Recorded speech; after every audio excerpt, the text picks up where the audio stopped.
విద్యారంగానికి అధిక బడ్జెట్ను కేటాయించాలని డిమాండ్ చేస్తూ భారత విద్యార్థి ఫెడరేషన్ సభ్యులు నిజామాబాద్ ఎన్టీఆర్ చౌరస్తాలో పాఠ్య పుస్తకాలతో వినూత్నంగా నిరసన చేపట్టారు. ఈ సందర్భంగా ఎస్ఎఫ్ఐ జిల్లా కార్యదర్శి బోడా అనిల్ మాట్లాడుతూ గత ప్రభుత్వంలో విద్యారంగం నిర్వీర్యమైందని ఆవేదన వ్యక్తం చేశారు.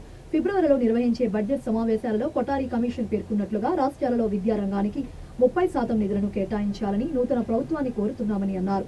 అదేవిధంగా బడ్జెట్ సమావేశాలకు ముందుగానే విద్యారంగం అభివృద్ధి కోసం స్పష్టమైన నివేదికను తయారు చేయాలని ప్రభుత్వానికి విజ్ఞప్తి చేశారు. అదేవిధంగా పెండింగ్ లో ఉన్న స్కాలర్షిప్లు, ఫీజు రియంబర్స్మెంట్లను సకాలంలో విడుదల చేయాలని, పెరిగిన ధరలకు అనుగుణంగా మెస్ కాస్మెటిక్ ఛార్జీలను పెంచాలని కోరారు. ప్రభుత్వ యూనివర్సిటీలను నెలకొల్పడంతో పాటు ఉన్న వాటిలో ప్రొఫెసర్ పోస్టులను భర్తీ చేయాలని, మిడ్ డే మీల్స్ బిల్లులను వెంటనే చెల్లించాలని ఆయన డిమాండ్ చేశారు.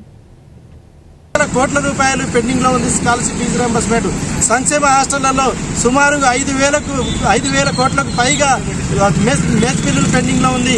ఇవన్నీ పూర్తి స్థాయిలో విడుదల చేసే రకంగా, దీంతో పాటు ఫిబ్రవరిలో జరిగే బడ్జెట్ సమావేశాలకి ముందస్తుగా ఒక నివేదిక తయారు చేసి విద్యారంగానికి పూర్తిగా అభివృద్ధి అయ్యే రకంగా ఈ ప్రభుత్వం చర్యలు తీసుకోవాలని చెప్పేసి ఈ సందర్భంగా నూతన ప్రభుత్వాన్ని కోరుతా ఉన్నాం. బడ్జెట్ సమావేశానికి జరిగే ముందే విద్యాశాఖ మంత్రిని కూడా కేటాయించి విద్యాశాఖ మంత్రి ద్వారా ప్రభుత్వ విద్యారంగం అభివృద్ధి జరిగే రకంగా రేవంత్ రెడ్డి గారి ప్రభుత్వం చూడాలని చెప్పేసి కోరుతా ఉన్నాం.